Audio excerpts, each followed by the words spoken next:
Vítam vás na tlačovej konferencii pred jarnou časťou sezóny a na úvod by som odovzdal slovo nášmu prezidentovi futbalového klubu a zároveň trénerovi A-mužstva pánovi Jozefovi Barmušovi. Ďakujem srdečne, vás vítam takisto aj ja, aj keď sa stretávame. Viem, že nie sme takým atraktívnym artiklom momentálne ako iné kluby, povedzme, ktoré hrajú celú ligu, ale história, naša minulosť nás tomuto zavezuje. Málo sa o Interi píše, málo sa o tom hovorí aj vo verejnosti, tak chceme aspoň takýmto spôsobom ste posunúte informácie naozaj pre tú verejnosť, že je tu nejaký klub, ktorý sa snaží o návrat do svojich bývalých pozícií a že plnohodnotne predovšetkým na úseku mládeže naskočil do toho s veľkou vervou a že chceme naozaj suplovať nedostatok možností pre deti všetkých kategórií, pretože sústrediť len dneska mládež do jedného klubu, je to absolútne, si myslím. Čo sa týka Ačka, budem veľmi stručný, máte tam všetko pred sebou.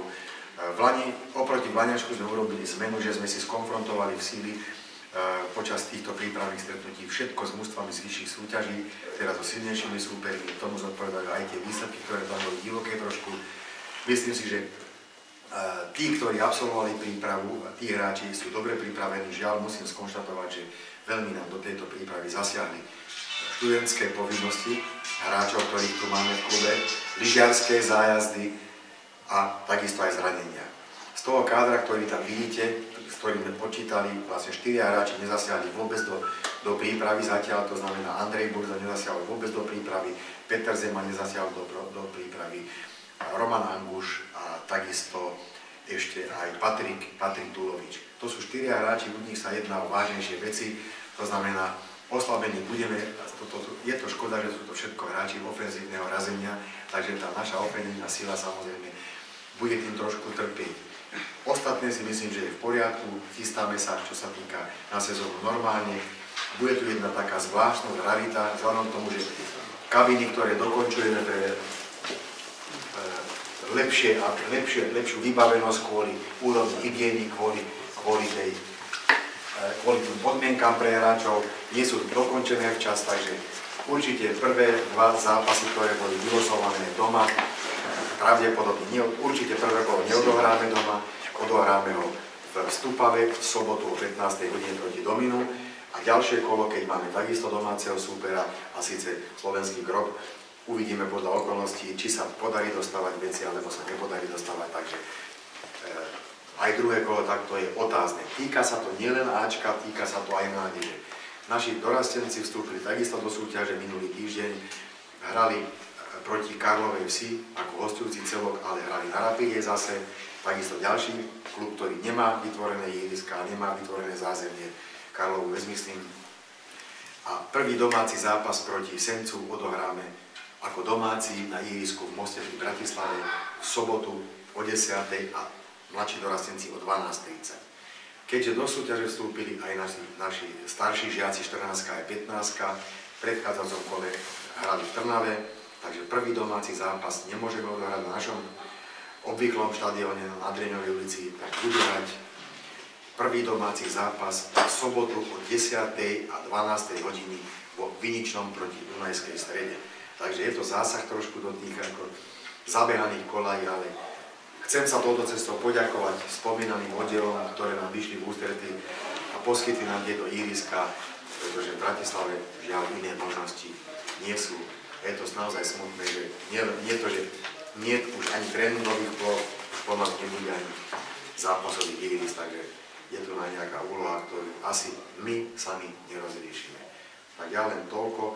Na margo mužstva poslednú vec, ktorú som ešte zabudol, jedna posila predsa len prišla do mužstva, Miško Sokol, odchovanec z Interu, ktorý sa vrátil vlastne natrvalo do Interu po Petržalke, vlastne prišiel ku nám, takže to je jediná zmena, ktorú sme urobili, čo sa týka kádrového zloženia oproti jesene. Boli tam nejaké hosťovačky, káder je dosť široký, tak sme niektorí hráči uvoľnili na hosťovanie, ale v podstate sú to hráči, ktorí chceme, aby hrávali, aby nevysedávali na lavičke a potom si ich samozrejme stiahneme v lete späť. Takže z mojej strany len toľko, ak vás budú dávať iné informácie, vrátime sa k tomu a potom ešte nejakú tú informáciu, takú, čo sa týka z kuchyne dáme. Ďakujem pánovi Barmošovi a pomyselný štatutový kolík by som teraz odovzdal viceprezidentovi občianskeho združenia, pánovi Antonovi Grebušovi.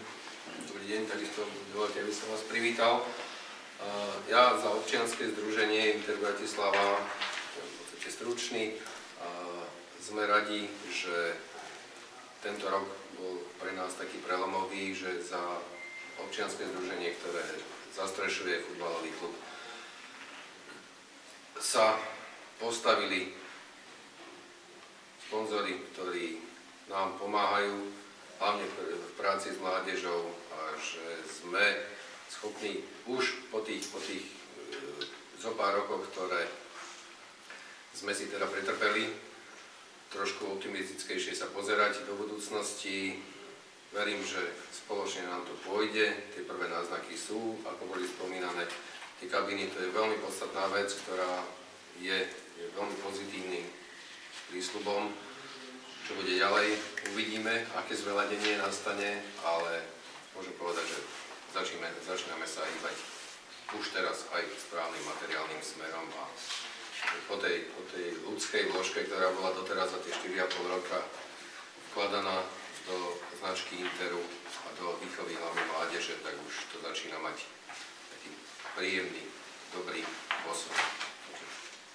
Ja, čo sa týka tohoto, verím, že fanúšikovia nám prejavia svoju náklonnosť, že im vytvoríme na našom domovskom stánku na Driňovej príjemné, dobré športové podmienky na vychutnanie si tých športových výkonov a k tomu asi... Ďakujem pánovi Grebušovi a je mi cťou privítať u nás našu žudočnú výkonu a nášho dlhoročného kapitána Romana Kratochvíľa. Roman, povedz novinárom niečo zo šatne. Tak, dobrý deň ešte raz všetkým. Tréner tu spomínal, jak niečo o príprave, takže jediné ako také pozitívum bolo počasie, lebo oproti minulým sezónam prakticky žiadne zápasy nevypadli, ani tréningy kvôli sneženiu alebo nejakým takým podmienkam. Bolo tiež spomínané, že najmä čo sa týka ofenzívy, nám vypadli 4-5 hráči, väčšinou zo základnej zostavy, takže myslím, že to bolo cítiť aj v tých zápasoch, kde sa nám nejak nedarilo strelecky. Samozrejme, boli to superi z vyšších súťaží, ale myslím si, že je to lepšie s takýmito supermi, aj keď sme dostávali nejaké facky, ale myslím, že chalani to dá viac, jak s nejakými dedinami, keby sme vyhrávali 11-0, takže chalani mali na vlastnej koži možnosť okúsiť, ak to sú všetci vyššie určite a kde sú naše rezervy, že tá vyššia súťaž je to predsa už vo väčšej rýchlosti, je to väčšia kvalita, takže myslím si, že keď si z toho zoberú nejaké ponaučenie, tak že to bude iba na ich prospech a máme za sebou už jeden súťažný zápas, to je ten pohárový a aj výsledok, aj dá sa povedať, aj hra už bola taká, že bolo vidieť, že to bolo také zodpovednejšie a aj ten výkon bol celku taký solidný, takže dúfam, že aj napriek tým fackám, čo sme dostávali, je samozrejme lepšie ich dostať teraz, jak v líge, takže všetci vieme, že jar je ťažká, posledné 2 roky mali sme s tým problémy, že sme začiatok jary nám nejak nevyšiel, takže dúfam, že tento rok to bude lepšie a že zachytíme ten úvod. Sme prví v tabulke, chceme tam ostať samozrejme do konca súťaže, bez ohľadu na to, vieme, že reorganizácia či postupí 1 mužstvo alebo 10, takže my sa pozeráme na seba, chceme postúpiť z prvého miesta a verím, že za pomoci fanúškov dúfam, že ich neodradí, že ten jeden zápas alebo maximálne 2 budeme na tej stupove, takže všetkých pozývam na prvý zápas a verím, že spolu to dotiahneme tam, kde chceme. Ďakujem nášmu triu za úvodné slova a teraz by som dal priestor vám na vaše otázky. Nech sa páči.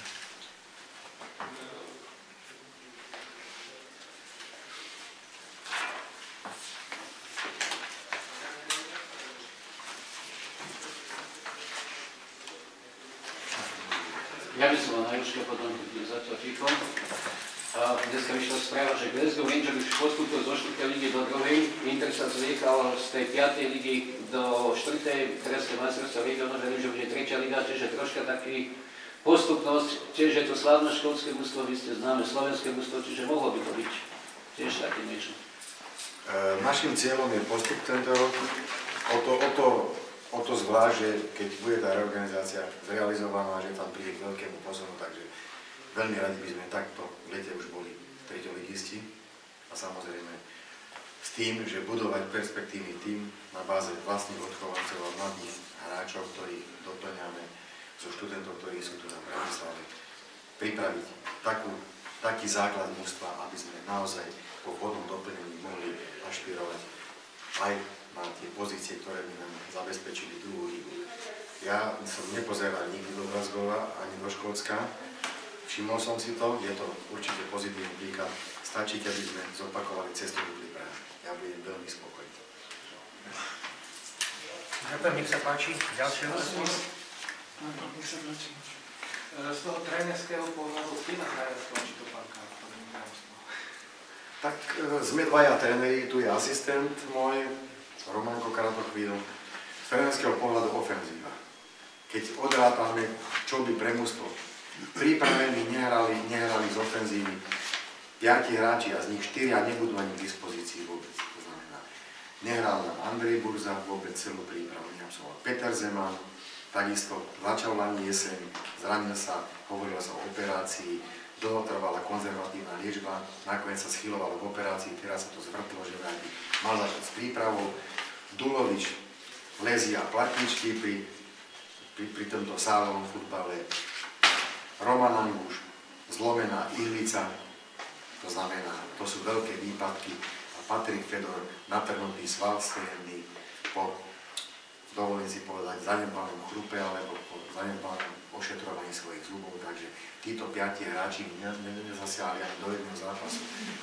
Mali sme také momenty, že som mal jedného útočníka a mal som ešte na lavičke, okrem jedného brankára som mal ešte nejakých stredopoliarov a mal som obrancov. Takže ja som striedania riešil v každom zápase tak, že z obrancov tých ofenzívnejších som urobil záložníkov a z ofenzívnych záložníkov som urobil útočníkov, bez ohľadu na to, či majú na to predpoklad alebo nie. Takže veľa sme mali obrancov, takže to Panka nás tlačí predovšetkým ofenzíve, premieňanie šancí, vytváranie si šancí a tak budeme musieť sa prispôsobiť tomu stavu, ktorý je.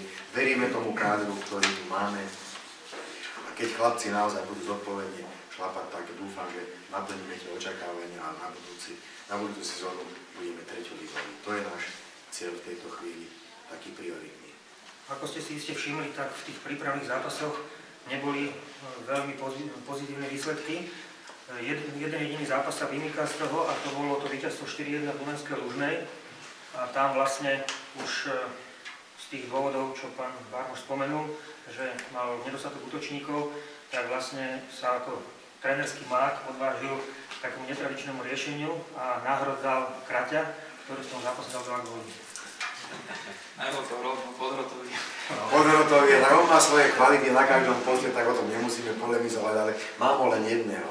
Keby som ich mal troch, tak môžeme ho naklonovať, ale často. Nech sa páči pán Bartek. Pokiaľ ste už nehovorili, mohli by ste povedať tie mená, ktorí sú vlastní odchovanci z týchto hráčov? Máš ten zoznam policie, prosím. Môžete si to značiť. Sedlák je hosťujúci. Majzún odleta je našim hráčom. Markovič je našim hráčom. Strempek je našim hráčom. Sabo je našim hráčom. Barmož je našim hráčom. Benčat je našim hráčom. Hodulík hosťuje. Ondrík hosťuje. Pitra bude našim hráčom odleta. Mihálik hosťuje. Kratochvíl je náš hráč. Burza je náš hráč. Anguš hosťuje. Špak hosťuje. Tomovič je náš hráč. Frečka je náš hráč. Gejdoš hosťuje. Valovič je náš hráč. Fedor hosťuje. Kubala je náš hráč. Zeman je náš hráč. Dulovič hosťuje a Sokol je náš hráč. Ideme tou cestou naozaj, ako hovorím, o to viac, že v lete nám skončí 5 vlastných odchovancov už a pre tých treba urobiť takisto nejaký priestor, takže podiel týchto hráčov, ktorí hosťujú, sa bude postupne znižovať. To znamená, že ešte na tomto zozname nie sú hráči Martin Majer, Tomáš Kelemen, ktorí hosťujú Slovane Most pri Bratislave a Martin Letava a Tibor Kehl určite, ktorí u nás boli, takisto pôjdu na hosťovanie pravdepodobne do Stupavy. Letava je náš hráč, Tibor Kehl nie je náš hráč, Kelemen je náš hráč, aj Majer je náš hráč. To znamená, vidíte teda, že je tu jasný zámer, tie hráči, aby hrávali, aby tu nevysedávali a čakali na svoju pozíciu. Nech odídu radšej do klubu, kde budú pravidelne hrávať, v lete si ich stiahneme a zhodnotíme ich športovú výkon, a potom sa rozhodneme, či budú v klube naďalej z pohľadu výkonnostného, alebo nebudú. Takže tá cesta naša je jasná, vidíte, že sme neangažovali zase vyslúžil som starých všetko, aj keď boli tu ponuky, jednoducho nie, tá cesta je pevná, postredaná. Môžem povedať, že momentálne tá základná zostava môže vyzerať 8-3, 9-2, 7-4 pre vlastných hráčov. To znamená, že aj v tomto smere sa spätujeme trošku. Ešte taká perlička, v mladšom doraste máme jednoho veľmi talentovaného hráča okrem iných a je to pán Varnoša vnuk, takže sa máte na čo tešiť. To sa musí dokázať na ihrisku, to nestojí za reč v tejto chvíli, to treba, aby pracovali mladí, tam je tých talentov veľmi veľa, naopak si myslím, že na budúci rok, teda v lete už na novú sezónu sme spočítali, minimálne 25 členný káder bude v doraste a to budú na 90% všetko naši vlastní hráči. To znamená, a u pána Šajanka v mladšom doraste takmer výlučne pracujeme, takmer výlučne s vlastnými odchovancami. Už aj tam je prísun, zo spodu sa to už naštartovalo, ten reprodukčný proces, to znamená, že od Ivana, od 15 teda, zo starších žiakov do mladšieho dorastu prejde minimálne 18 našich futbalistov. Už toto nás nutí minimálne k jednému kroku, že od leta otvoriť B dorast, starší, kde by dostali priestor hráči, ktorí sa nedostanú na ihrisko v staršom doraste, ale aj mladší. Nemôžeme robiť naopak. To znamená, nebudeme vytvárať 16, špeciálne my vytvoríme 18, aj keď ostatní zrušili, ale pre nás to má ten zmysel, že tí hráči, ktorí neodohrajú cez víkend majstrovský zápas, aby si vedeli zahrať, takže plníme sa pomaličky, ale tá kvalita ešte najväčšia, predpokladám, že časom len príde.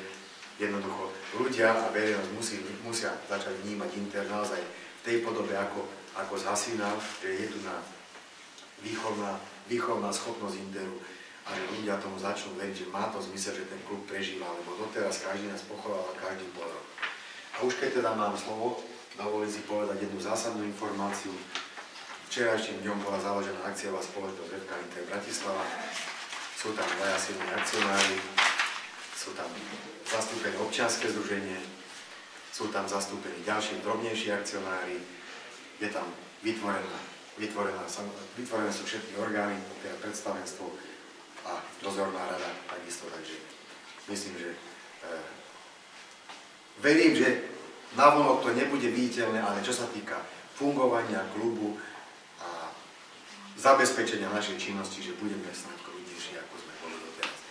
Musím povedať, že veľa síl a financií nám v tejto chvíli odčerpávajú tie kabiny, ktoré tam sa pristavujú a dokončuje sa ten fitcamp. V podstate ja dúfam, že šatne, ktoré ponúkneme predovšetkým mládeži do 15 rokov, že oslovia aj tých rodičov, že deti na Interi už sa budú kúpať, sprchovať, prezliekať naozaj v slušných priestoroch a o tom myšľam, lebo niektoré tie podmienky počas tréningov nie sú dôstojné ani z výchovného, ani zo športového hľadiska.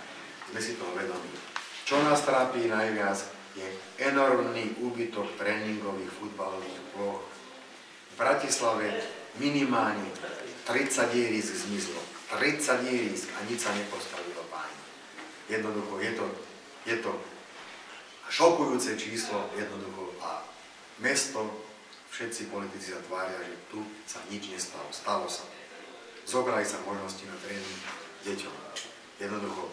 A vyzerá to tak v týchto chvíľach, že ak má jeden klub, možno ostatné kluby, všetky sa boria s jedným ihriskom, bez ohľadu na to, koľko majú deti, Ružinov, Dolino, Karlova, ale vidíte, nevyhovujúce ihriska, musia hrávať hore-dole, že Bratislava vyštvala ženský basketbal, ženský volejbal, hádzanú ženskú, do Šamorína, do Modry, do Senca, do Pezinka, čo aj kde všade. Toto bude musieť asi postúpiť aj futbal zrejme. Neviem potom, čo chystajú ľudia a politici pre bratislavské deti. Ešte by sme vám radi dali do pozornosti zmenu hracieho času. už domáce zápasy nebudeme hrávať v nedeľu predpoludním, ale v sobotu v úradnom hracom čase. Áno, je to zásadná zmena, ku ktorej sme pristúpili okamžite, keď sme zbadali jarné vylosovanie. 6-krát sme sa dostali do kolízie rovnakým časom zápasu ako Rača, Petržalka a Inter. Tieto tri mužstvá. Dokonca boli také koláže, aj Petržalka, aj Rača, aj Inter 10:00 alebo 10:30 sme mali nedeľu dopoludne zápas. Tak sme povedali, že nemá to zmysel takýmto spôsobom to siliť, tak my sme urobili tú zmenu, že prehodili sme zápasy naše už potom definitívne na sobotu v úradnom hracom čase a budeme hrávať v tomto čase, keď nie je kolízia, pretože vieme, že nie sme my kolízným súperom pre Slovan z pohľadu časového, lebo Slovan určite hráva večer pri druhom osvetlení, takže my si odohráme naše zápasy a tí ľudia v sobotu, ktorí chcú na polvečeri za futbal, môžu začať u nás a môžu pokračovať potom ďalej. Môžu porovnať. Porovnávať návštevu. U nás 200 a oni 300. Tak. Nech sa páči, páni, ďalšie otázky. Ak už nie sú, tak by som vám poďakoval za dnešnú účasť. A nech sa páči, tam máme ešte také malé občerstvenie, niečo tam ešte zostalo snáď. A kto by chcel potom ešte zvlášť si urobiť nejaké rozhovory, tak páni z výsledky. Budeme. Poprosím vás ešte raz poďakovanie tlmoče tým ľuďom, ktorí nám vyšli v ústretí s tými hracími plochami. Dobre? Bude to pekné miesto, keď sa to objaví v médiách. Dobre? Ďakujem pekne. Ďakujem. Nie sú zadarmo tie ihriska, podotýkam. Každý zápas aspoň slovečku stojí, viete, takže aj keď bereme, áno, bereme aj to, ale vyšli nám ústretí celý nám pomôcť ľudí, preto si to vážime. Nie, teraz to netočíme na peniaze, vôbec nie. Dobre? Ďakujem.